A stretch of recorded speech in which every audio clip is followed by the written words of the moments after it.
Masalah lingkungan pencemaran sungai. Sungai adalah sumber air dari daratan yang bermuara ke laut atau ke danau, yang biasanya dimanfaatkan oleh warga sekitar untuk keperluan sehari-hari. Nah, sungai juga bisa menjadi keuntungan bagi kita apabila terjaga dengan baik, karena bisa menjadi sumber mata pencaharian masyarakat. Karena sungai yang bersih akan menjadi habitat yang baik untuk ikan. Nah, ikan bisa menjadi salah satu sumber mata pencaharian yang menguntungkan bagi manusia. Karena selain dapat dikonsumsi, ikan juga bisa dijual dan menghasilkan uang. Bukan hanya itu saja, tapi sungai juga bisa menjadi sumber mata air bersih. Dengan begitu dapat menjadi sumber air yang digunakan untuk kebutuhan hidup manusia, seperti memasak, menjadi air yang bisa diminum, dan mandi, bahkan bisa untuk mencuci pakaian. Nah, selain itu juga bisa sebagai sumber irigasi bagi pertanian. Nah, sungai yang bersih dan terjaga banyak dimanfaatkan oleh petani untuk menjadi irigasi bagi tanaman padi, karena tanaman seperti padi itu membutuhkan air yang bersih agar bisa tumbuh dengan baik. Nah, begitu juga sungai yang bersih bisa menjadi sumber tenaga terbarukan untuk pembangkitan listrik, karena sungai yang memiliki area deras bisa dimanfaatkan untuk menjadi sumber energi listrik bagi manusia, karena aliran tersebut bisa menggerakkan generator yang akan menghasilkan listrik untuk dialiri ke rumah-rumah penduduk sekitar. Bahkan bisa menciptakan lingkungan sejuk. Sungai yang bersih bisa membuat suasana lingkungan menjadi teduh, sehingga bisa membuat untuk tempat wisata atau rekreasi masyarakat, karena memiliki pemandangan yang indah untuk para masyarakat bisa berkunjung. Selain itu juga ada penyebab terjadinya pencemaran sungai, yaitu di mana warga masih membuang sampah sembarangan, menebang pohon sembarangan, yang membuat aliran sungai itu terhambat. Nah, ada juga penyebab limbah rumah tangga, yang mana bukan hanya limbah hasil aktivitas warga di rumah, melainkan termasuk limbah rumah makan, kantor, pasar, maupun rumah sakit yang masih dibuang sembarangan ke sungai. Yang mana limbah tersebut berupa sisa makanan, bekas minum, bekas sanitasi, air bekas sabun mandi, cuci pakaian, serta kertas-kertas bekas, bahkan plastik. Nah, ada juga limbah industri yang mengandung senyawa-senyawa berbahaya dari sisa kegiatan industri yang dibuang ke sungai, dapat menyebabkan pencemaran. Salah satu contoh limbah industri berupa cairan yang mengandung minyak. Nah, yang akan mengganggu kelangsungan hidup biota sungai.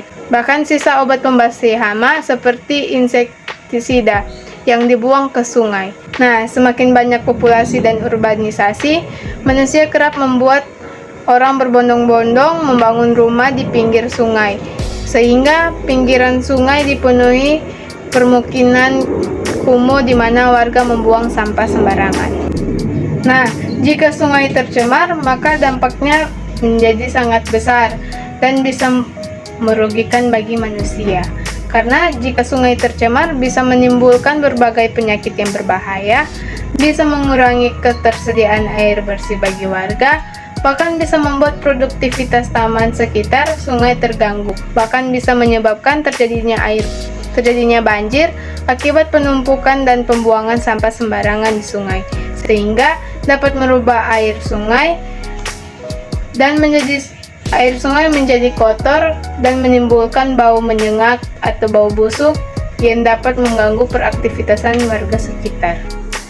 Nah, tentu saja orang boleh mencegah itu semua dengan melakukan pengelolaan limbah dengan benar, menggunakan bahan-bahan yang ramah lingkungan, tidak membuang sampah sembarangan di sungai, tidak mendirikan kawasan industri yang dekat dengan sungai, menjauhkan sumber polutan dari sumber air, menggunakan detergen yang ramah lingkungan, rutin melakukan pembersihan sumber air sungai atau gotong royong, dan tidak menggunakan pupuk kimia yang berbahaya dan pestisida secara berlebihan. Bahkan tidak membuang pohon yang rusak, karena itu dapat merusak lingkungan sekitar sungai. Nah, itu semua untuk mencegah terjadinya pencemaran sungai. Nah, untuk mencegah ini pencemaran sungai, orang bisa memulai dari orang diri sendiri. Bagaimana orang membuang sampah pada tempatnya, orang melawat lingkungan, jangan torang tunggu orang lain untuk menggerakkan petorang. Bahkan torang itu mesti jadi motivasi for dorang atau contoh for dorang supaya dorang mesti taiko bagaimana torang menjaga ini lingkungan demi mencegahnya pencemaran sungai. Selokan adalah saluran untuk menyalurkan air pembuangan ataupun juga air hujan untuk dibawa ke suatu tempat agar tidak menjadi masalah bagi lingkungan dan juga kesehatan.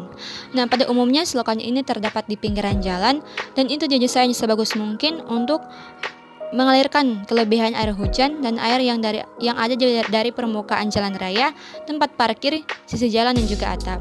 Nah, kalau torang muliani fungsi dari selokan apabila torang pergunakan dengan baik, yaitu yang pertama sebagai saluran pembuangan air yang tentunya air itu sudah torang pergunakan di torang aktivitas di sehari-hari. Nah, kedua, pastinya dapat mampu mengantarkan air hujan yang turun menuju tempat yang lebih rendah ke penampungan air. Ketiga, dapat menghindari jalan raya dari genangan air dan tentunya dapat mencegah banjir.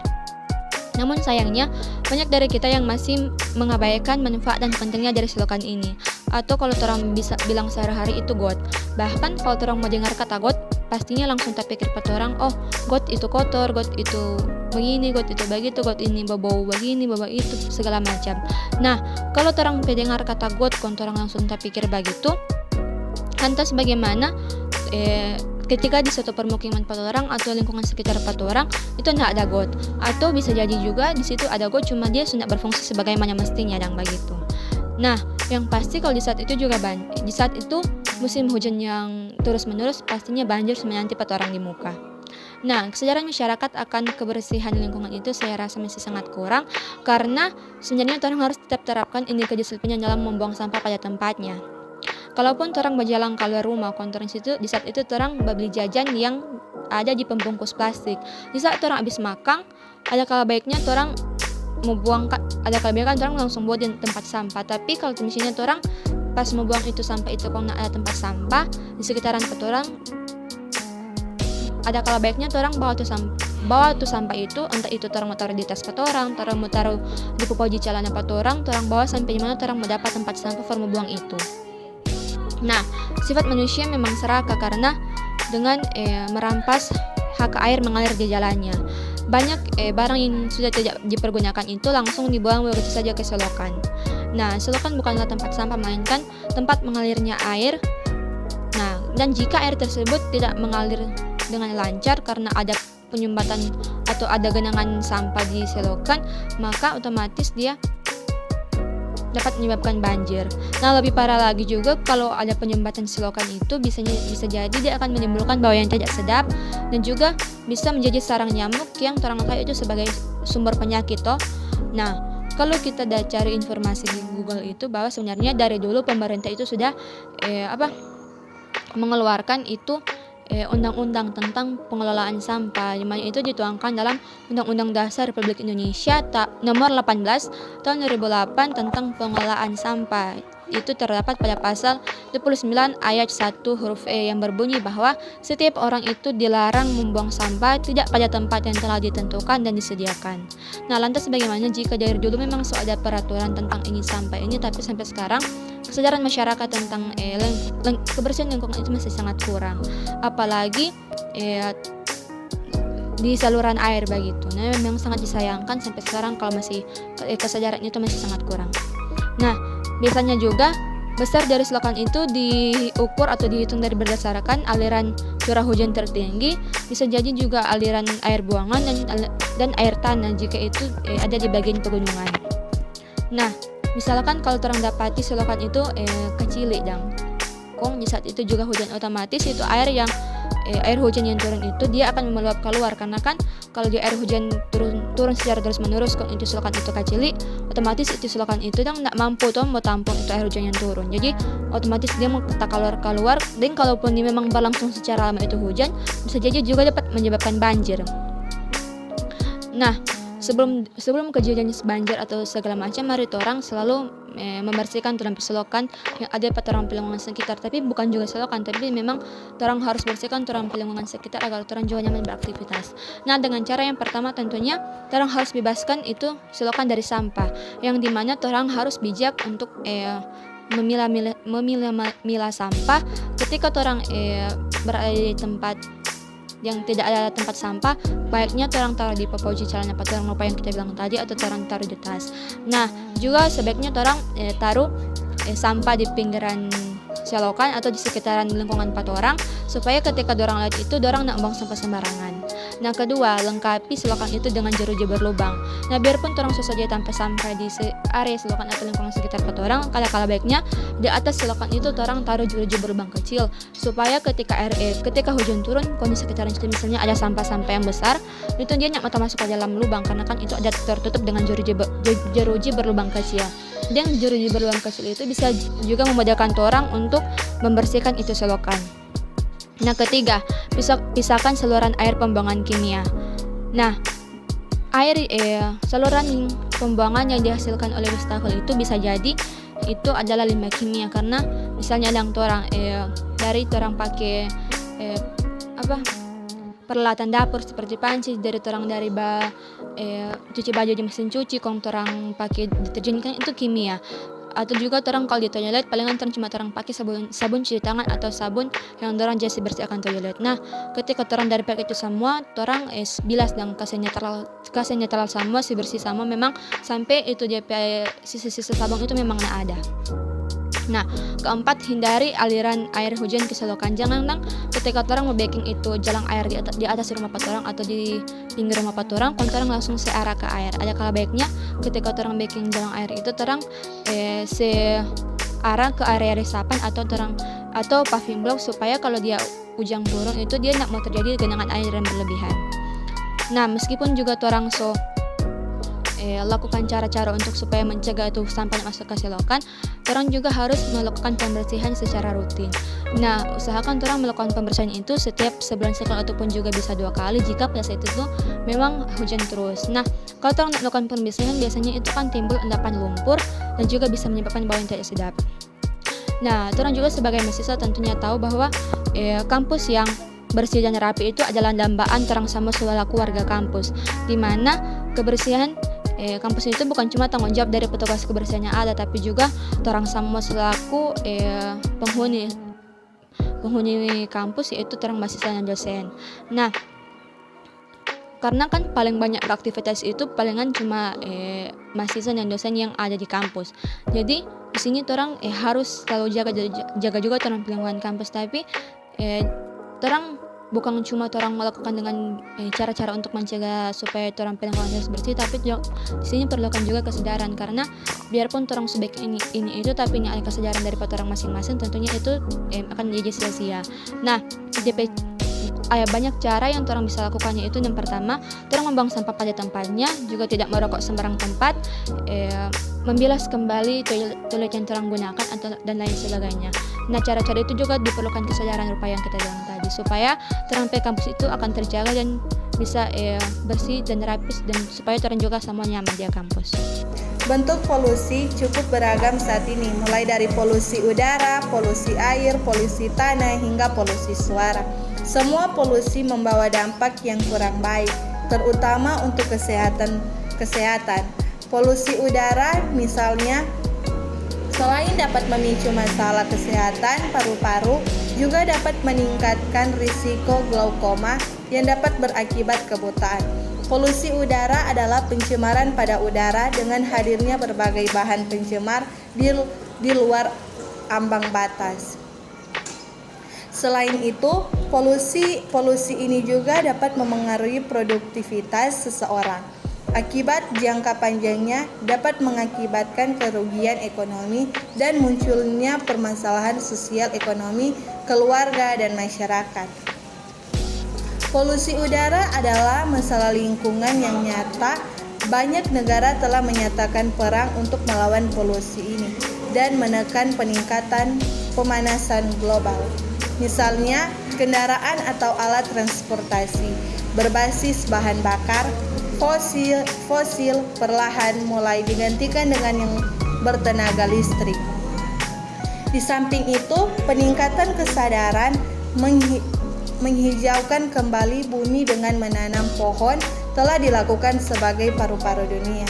Dan saat ini mulai diteliti kemungkinan penggunaan nulir sebagai salah satu cara menangani pencemaran udara laman badan. Adapun dampaknya, rokok membawa dampak negatif yang cukup beragam. Selain menyebabkan gangguan kesehatan, rokok bisa menyebabkan pencemaran pada lingkungan. Jumlah perokok yang semakin banyak bisa memengaruhi kualitas udara yang kita hirup. Dengan kata lain, semakin banyak perokok, maka semakin tinggi potensi kerusakan lingkungan. Karena itu, pemerintah menerapkan larangan untuk merokok di sejumlah area. Berbicara kerusakan lingkungan, pasti ada kerusakan. Yang pertama, adanya sampah rokok yang dihasilkan. Yang kedua, terkait polusi udara. Sampah rokok meliputi kemasan rokok yang terdiri dari bungkus rokok, yakni plastik, kardus, dan kertas. Ampas rokok juga telah menjadi bagian dari sampah rokok. Namun, hal ini masih mudah untuk diatasi dengan salah satunya beralih pada rokok tanpa kemasan atau mendaur ulang sampah dari rokok tersebut. Untuk kerusakan lingkungan, yakni polusi udara, sudah sangat nampak di negara Indonesia yang menjadi salah satu penyebab polusi udara di Indonesia adalah asap rokok. Walau asap rokok nilai kadar udaranya kecil dan menyumbang pencemaran udara, namun hal ini tidak boleh disepelekan. Pengaruh rokok terhadap lingkungan belum menjadi perhatian di negara Indonesia. Saat ini banyak yang masih menggunakan rokok. Dari sumber artikel yang lebih fokus membahas dampak rokok bagi kesehatan daripada lingkungan. Padahal jika diperhatikan, rokok ini membawa dampak negatif bagi kita dan merusak tubuh kita. Rokok ini berpotensi merusak lingkungan, walau orang berpikir itu rokok tidak terlalu berdampak negatif buat orang. Adapun dampak pencemaran udara bagi kesehatan, pernafasan jadi terganggu. Dampak pencemaran udara dari asap kendaraan, asap pabrik, asap rokok, dan lain-lain bisa memicu terjadinya gangguan pernafasan seperti asma, ispa, dan kanker paru-paru. Selain itu, pencemaran udara juga bisa berakhir pada berkurangnya kadar oksigen di dalam tubuh manusia. Mengganggu jalannya oksigen yang ada dalam darah, bukan hanya seluruh pernafasan, sistem peredaran darah juga dapat terganggu. Karena dampak dari pencemaran udara, hal ini disebabkan oleh karbon monoksida. Salah satu dampak pencemaran udara adalah peningkatan pemanasan global. Akibatnya, suhu udara di seluruh dunia jadi bertambah, permukaan laut meninggi dan membuat banyaknya es di daerah yang dingin lebih cepat mencair. Kondisi ini juga dapat mengakibatkan berkurangnya tempat tinggal untuk sebagai spesies tumbuhan dan hewan di berbagai negara. Memicu keguguran dan autisme bagi ibu hamil. Polusi udara juga sangat membahayakan diri dan janinnya. Dampak pencemaran udara bagi ibu hamil bisa memicu peradangan di seluruh tubuhnya dan memicu kelahiran prematur.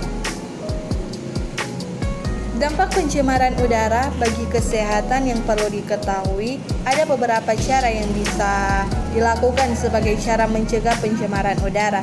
Di antaranya, menghindari penggunaan listrik berlebihan, memanfaatkan transportasi umum, menerapkan konsep, dan sebagainya. Masalah lingkungan hidup tentang pembuangan limbah. Tongpe masalah lingkungan hidup juga ada masalah tentang pembuangan limbah. Nah, apalagi paling utama limbah plastik dan sampah yang ada di kota. Bukan cuma patokan ke kota Manado, melainkan yang kota-kota yang ada di Indonesia dan pemukiman-pemukiman lain.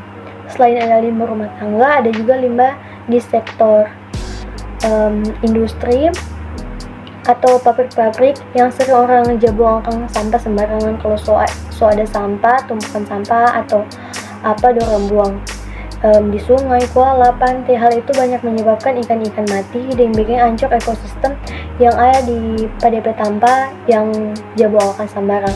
Rupa sungai, kuala, kebanyakan orang Manado buang-buang sampah limbah di sungai dan kuala atau di pantai.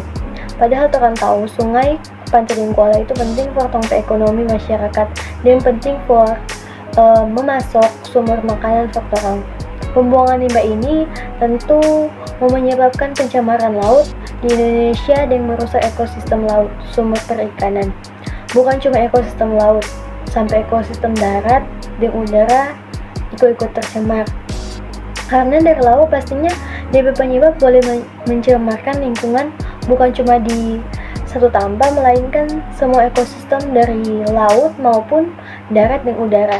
Yang adalah pembuangan limbah nuklir. Nah, ini komang limbah nuklir memiliki tentang bahaya kesehatan yang orang boleh bilang cukup hebat dong. Mungkin terutama ada akibat radiasi plastik makanan, cepat saji, kemasan, dengan limbah elektronik mudah mengancam kesejahteraan manusia atau kesehatan. Nah, ini pembuangan limbah yang salah satu merupakan masalah lingkungan hidup yang mesti orang bereskan atau cari DP solusi. Nah, selain ada masalah ancaman, ada DP keuntungan. Kalau orang tidak buang limbah, otomatis orang pe tempat atau orang pe pemukiman perkotaan jadi dapat dia kotor, lebih tersebar. Jadi orang mesti buang limbah sampah mah DP Tampa yang tong buang, tong mesti tahu di mana atau mesti tahu Tampa dang. Jangan buang sembarang, apalagi di sungai atau di pantai-pantai besar. Sama dengan di jembatan IR Soekarno. Nah, dulu di situ kalau kita jalan situ dulu kalau sekarang mungkin masih ada sedikit tinggal. Dulu situ penuh sampah karena tahu itu air harus boleh membawa jauh tuh sampah, jadi buang sembarangan di situ. Setidaknya DP solusi kalau orang punya limbah sampah, orang mesti bikin tempat pembuangan sampah yang terpadu yang DP lokasi jauh dari pemukiman warga. Sama dengan tuh tanpa sampah di Sumompo situ, itu jauh dari pemukiman, cuma masih ada penduduk dan sedikit penduduk lagi yang ada di situ for mencari doi, jadi dong kumpulkan barang-barang dari sampah yang menghasilkan doi atau didaur ulang. Nah, itu juga salah satu keuntungan yang pengelolaan sampah supaya terolah dengan baik. Sekaligus jangan selalu buang di sungai, kelola baik-baik itu sampah. Nah, ada juga dengan orang mesti menerapkan 4R, yaitu replace, reduce, dengan recycle. Ini membaikkan tempat sampah terpisah antara organik dan anorganik. Nah, perbedaan anorganik dengan organik yang paling mendasar dari kedua jenis sampah ini adalah waktu yang dibutuhkan untuk terurai. Sampah organik merupakan jenis pembuangan yang bisa dan relatif cepat mengalami penguraian. DP sebaliknya, sampah non-organik sulit untuk diuraikan atau mudah membusuk dan membutuhkan waktu yang cukup lama atau cenderung lama. Ada beberapa contoh sampah yang masuk dalam kategori sampah organik, diantaranya ada sisa makanan, kulit buah, sisa masakan, dan daun-daunan. Biasanya jenis sampah begitu juga bisa diolah kembali menjadi pakan ternak, biogas, bahkan orang boleh mau jadi pupuk. Nah, ada juga yang termasuk sampah jenis non-organik. Nah, sampah jenis non-organik ini sama dengan botol minuman, plastik, atau kaleng. Nah, sampah ini tidak akan hancur dalam waktu yang lama meski dibakar sekalipun. Namun, sampah non-organik ternyata masih memiliki nilai ekonomi, sesuatu yang orang boleh bikin menjadi manfaat, sesuatu yang orang boleh daur ulang atau terpakai. Dengan orang mau sepisah DP pembuangan kedua jenis sampah boleh mencegah terjadinya tumpukan sampah. Selain itu, boleh memudahkan pilihan dan penggunaan kembali DP sampah yang sesuai. Dan keuntungan orang mau buang sampah yang sepisah sampah boleh bikin orang hidup lebih sehat dengan cara yang harus terapkan, kita ada beberapa cara. Yang pertama, kasih pisah tempat sampah untuk yang organik dengan anorganik. Nah, jatanya dari cara bagaimana? Sediakan 2 tempat sampah untuk organik dan anorganik. Pisahkan juga sampah-sampah yang kering supaya nantinya bisa daur ulang tanpa terlihat kotor dan tercemar begitu dong, bau-bau sedang orang Manado bilang. Nah, yang kedua ada ganti alas plastik. Sampah menjadi koran atau kardus, palingan banyak yang bertanya, bagaimana dia cara mengganti? Kan orang so biasa pakai plastik, mau kumpul akan sampah. Nah, DP cara orang langsung buang pada tampak atau orang so kumpul di satu plastik besar, kumpul satu kali, jangan kumpul di plastik dan masih seambur begitu. Nah, yang ketiga ada ubah sampah organik menjadi pupuk. Contohnya pupuk kompos. Nah, cara mengolah sampah rumah tangga berbahan organik yang paling ramah lingkungan adalah menjadikan kompos untuk berkebun. Nah, ada juga yang keempat, mendaur ulang sampah anorganik kering. Orang boleh bikin barang-barang sama dengan botol bekas, mau bikin pot bunga, dan ada lebih banyak yang lain yang orang boleh bikin melalui sampah orang bikin dan kerajinan tangan begitu, sekreatif orang berdiri sendiri atau sekreatif orang mungkin. Nah, ada yang kelima, memberikan sisa minyak jelantah ke instansi pengelola minyak. Nah, ini juga salah satunya, jangan pernah orang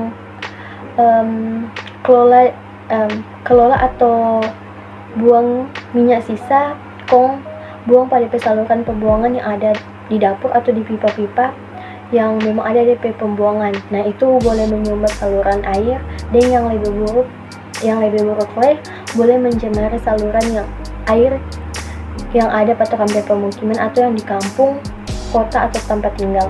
Nah, atau DP cara ininya, orang boleh kumpul, orang boleh sumbang, orang sebeku dulu, orang taruh di tampak supaya jadi biodiesel dong, yang lebih bersih. Biodiesel itu bahan bakar non toksin dan DP terurai sehingga boleh sebagai mesin atau otole begitu.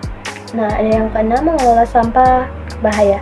Jangan membuang barang berbahaya dan mengandung kimia seperti baterai atau tinta printer ke tempat sampah atau macis-macis dan bagas-bagas begitu. Sampah yang mengandung kimia sangat berbahaya untuk lingkungan. Pisahkan sampah jenis ini dan bawa langsung ke pusat daur ulang sampah sehingga bisa dikelola dengan cara yang tepat. Nah, yang ketujuh, minimalisir konsumsi plastik atau sampah lainnya. Nah, hal gampang yang bisa orang mau bikin adalah kurangi produksi sampah sebisa mungkin. Nah, demikian tentang pembuangan limbah. Kalau orang tahu dan pandai kelola sampah, orang boleh menghemat energi, orang boleh mengurangi polusi, menghemat sumber daya alam, dengan orang boleh ekonomis dengan menghemat uang. Sekian dari saya, terima kasih. Penebangan pohon adalah aktivitas yang mencakup tidak hanya memotong pohon, namun juga transportasi dan pemprosesan di tempat, misal pemotongan hingga ukuran kecil. Dampak negatif penebangan pohon yaitu yang pertama, punahnya keanekaragaman hayati, yang kedua, hutan menjadi gundul, yang ketiga, tanah menjadi tidak subur, yang keempat, kurangnya pasokan udara bersih, yang kelima, timbulnya banjir, dan yang keenam, kehilangan sumber air dan mengalami kekeringan. DP kekuatan mudah mendapatkan bahan baku yaitu kayu dengan cepat. DP kelemahan menyebabkan pemanasan global, banjir, tanah longsor. Upaya yang perlu kita lakukan untuk melestarikan hutan adalah sebagai berikut. Yang pertama, reboisasi atau penanaman kembali hutan yang gundul. Yang kedua, melarang pembabatan hutan secara sewenang-wenang. Yang ketiga, menerapkan sistem tebang pilih dalam menebang pohon. Yang keempat, menerapkan sistem tebang tanam dalam kegiatan penebangan hutan. Yang kelima, menerapkan sanksi yang berat bagi mereka yang melanggar ketentuan mengenai pengelolaan hutan. Perusakan hutan terutama berupa pembalakan liar, penambangan tanpa izin, dan perkebunan tanpa izin telah menimbulkan kerugian negara, kerusakan kehidupan sosial budaya dan lingkungan hidup, serta meningkatkan pemanasan global yang telah menjadi isu nasional, regional, dan internasional. Perusakan hutan sudah menjadi kejahatan yang berdampak luar biasa, terorganisasi dan lintas negara yang dilakukan dengan modus operandi yang canggih, mencapai kelangsungan kehidupan masyarakat. Sehingga dalam rangka pencegahan dan pemberantasan perusakan hutan yang efektif dan pemberian efek jera diperlukan landasan hukum yang kuat dan yang mampu menjamin efektivitas penegakan hukum. Peraturan perundang-undangan telah ada dianggap tidak memadai dan belum mampu menangani pemberantasan secara efektif terhadap perusakan hutan yang terorganisasi.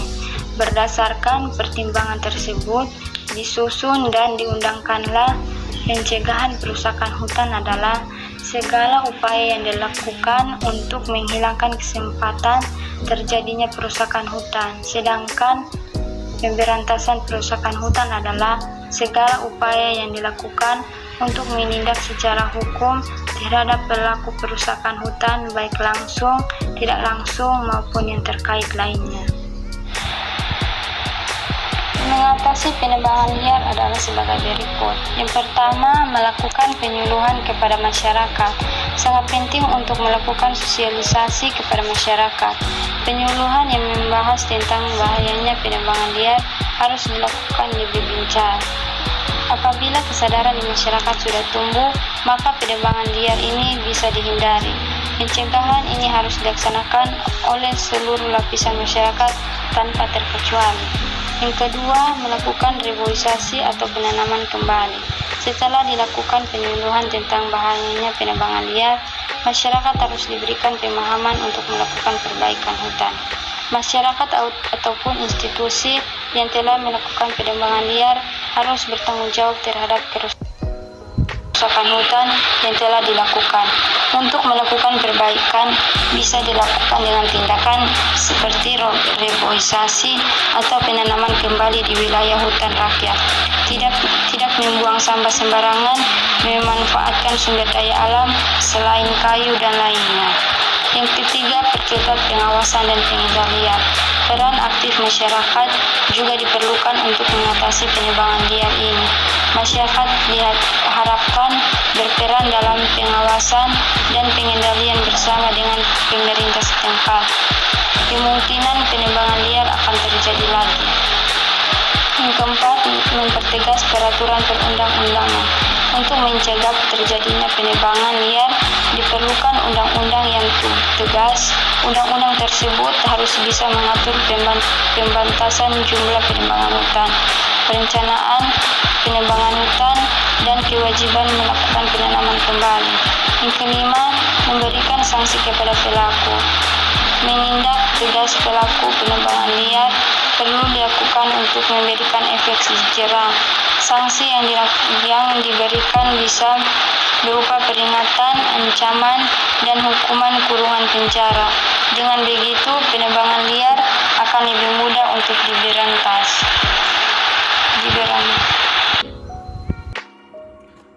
Kerusakan lingkungan akibat kegiatan pertambangan. Nah, sebelum orang masuk lebih jauh dari pembahasan ini, kita akan mengetahui apa itu pengertian pertambangan. Nah, pertambangan ini adalah serangkaian kegiatan dalam rangka upaya pencarian atau penggalian, pengolahan dan pemanfaatan dan penjualan bahan atau sumber galian seperti mineral, batu bara, panas bumi, dan migas. Indonesia itu merupakan salah satu negara penghasil batu bara terbesar di dunia. Kegiatan penambangan apabila dilakukan di kawasan hutan dapat merusak ekosistem hutan dan menyebabkan pencemaran air, tanah, dan udara. Nah, pencemaran lingkungan ini artinya adalah suatu keadaan yang terjadi karena perubahan kondisi tata lingkungan, tanah, udara, atau air yang tidak menguntungkan bagi ekosistem hutan atau manusia. Bisa menyebabkan tumbuhan mati, tumbuhan kekeringan akibat kehadiran benda-benda asing seperti sampah limbah industri akibat pertambangan, minyak, logam, dan sebagainya. Nah, dampak negatif terhadap lingkungan. Adapun beberapa dampak negatif yang mencakup. Yang pertama adalah dampak negatif bagi tanah. Tanah juga mengalami pencemaran akibat pertambangan, yaitu terdapatnya lubang-lubang besar yang tidak mungkin ditutupi kembali, yang menyebabkan terjadinya kubangan air, dan air ini mengandung zat-zat kimia yang berbahaya bagi tumbuhan di sekitar lingkungannya. Pencemaran tersebut, maka tumbuhan yang ada di atasnya akan mati. Yang masih di dalam tanah, meningkatnya ancaman tanah longsor. Dari hasil observasi di lokasi penambangan emas secara tradisional, di lapangan ditemukan bahwa aktivitas penambangan berpotensi meningkatkan ancaman tanah longsor karena penggalian yang tidak teratur.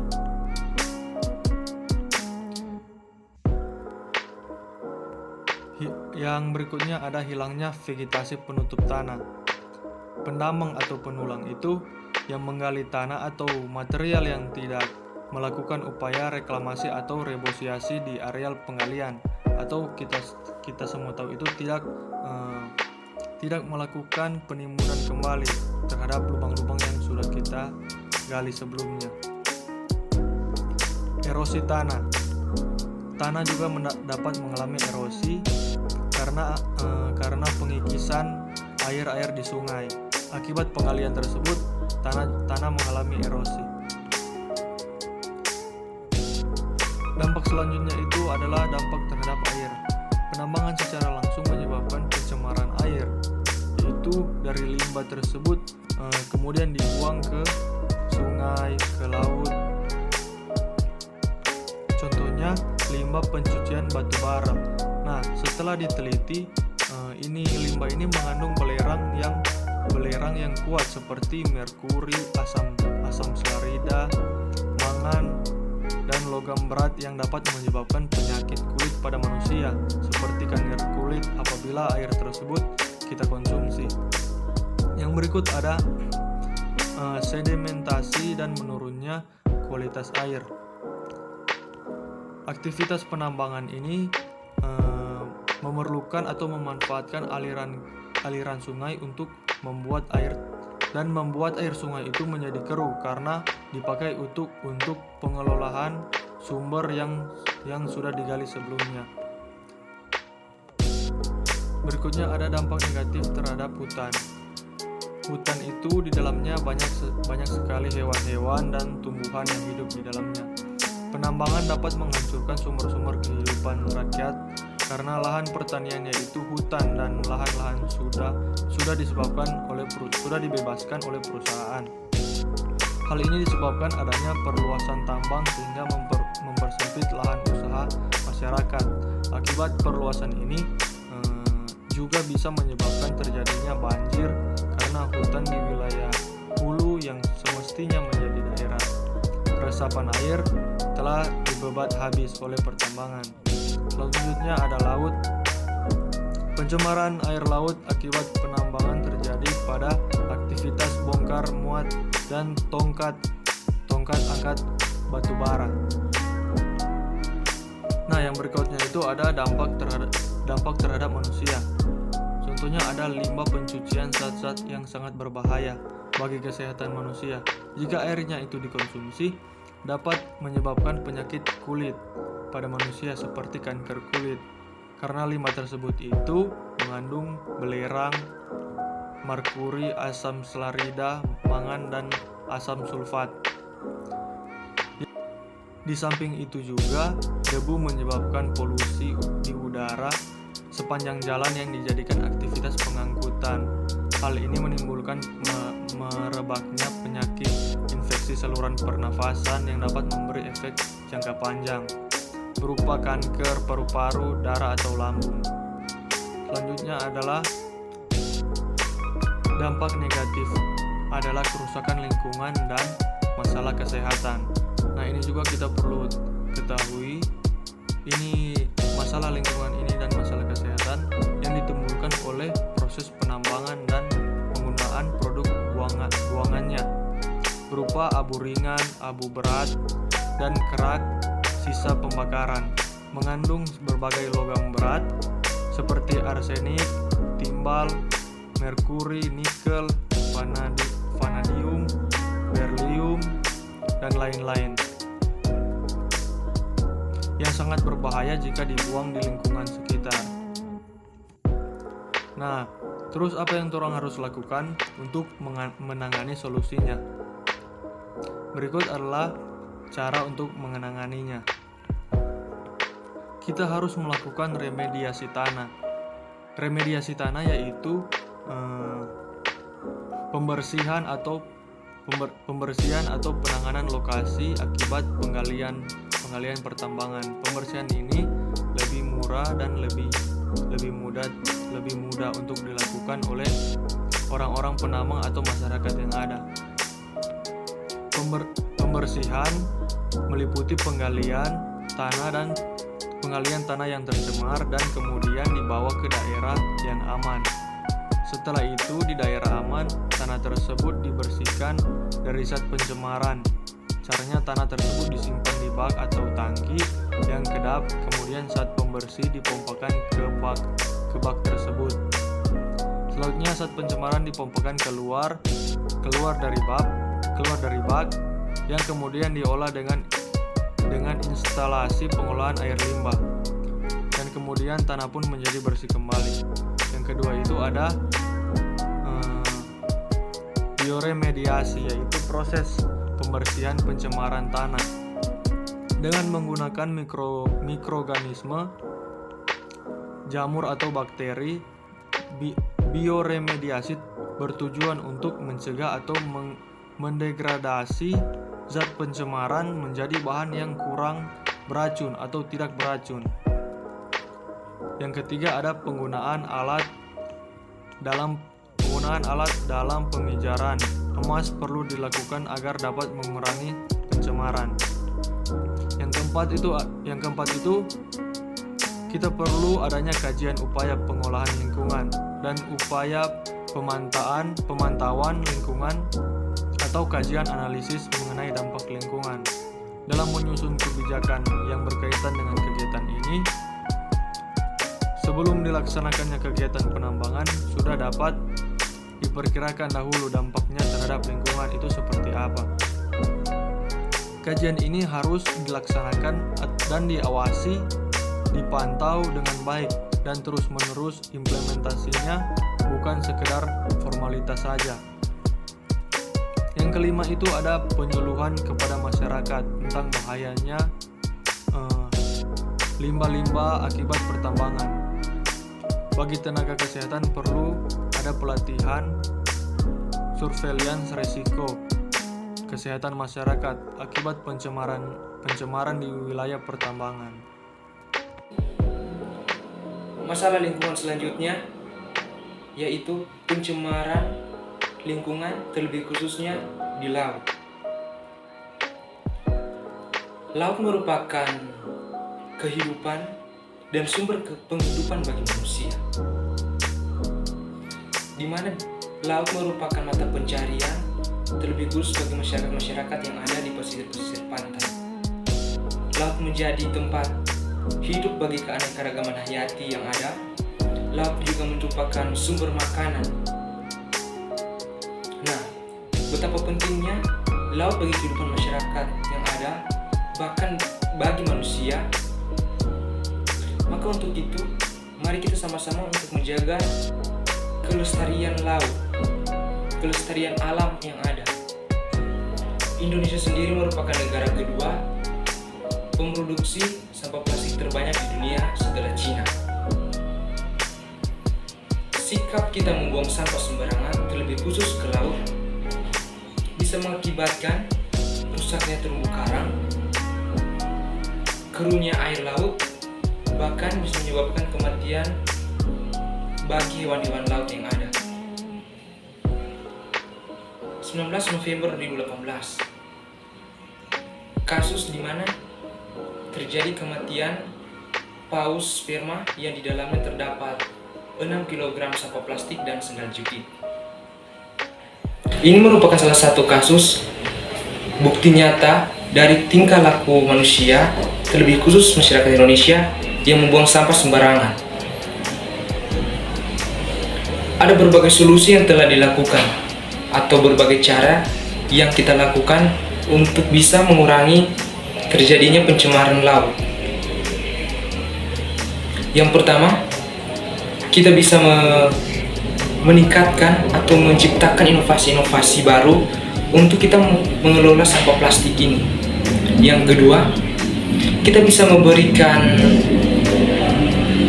arahan atau penyuluhan bagi masyarakat-masyarakat yang ada yang belum paham tentang dampak bahaya dengan kita membuang sampah sembarangan. Yang ketiga, kita bisa melakukan atau memperketat pengawasan, bahkan kita bisa memberikan sanksi yang setinggi-tingginya untuk pelaku-pelaku atau oknum yang melakukan pencemaran lingkungan, terlebih khusus laut, dengan sembarangan. Indonesia merupakan negara maritim dengan memiliki luas laut yang 70% dibandingkan dengan darat. Nah, Indonesia juga merupakan negara dengan memiliki tempat-tempat wisata yang kebanyakan berada di pesisir pantai. Bahkan turis-turis yang datang ke Indonesia hanya untuk menikmati keindahan yang ada di bawah laut. Selain dampak-dampak dari segi-segi kehidupan, kebutuhan kehidupan yang ada, dampak pencemaran laut juga bisa kita lihat dari segi estetika, di mana di depan mata kita yang tidak merasa nyaman melihat keberadaan laut yang begitu kotor. Nah, ini juga bisa menyebabkan penurunan pendapatan ekonomi yang ada di negara kita. Ada juga beberapa komponen yang menyebabkan pencemaran laut, seperti partikel kimia, limbah industri, limbah pertambangan, limbah pertanian, dan masih banyak lain sebagainya. Nah, di Indonesia sendiri pencemaran laut bukan terjadi bukan hanya disebabkan oleh membuang sampah dengan sembarangan. Di antaranya masih ada seperti penangkapan ikan dengan menggunakan cara pengeboman.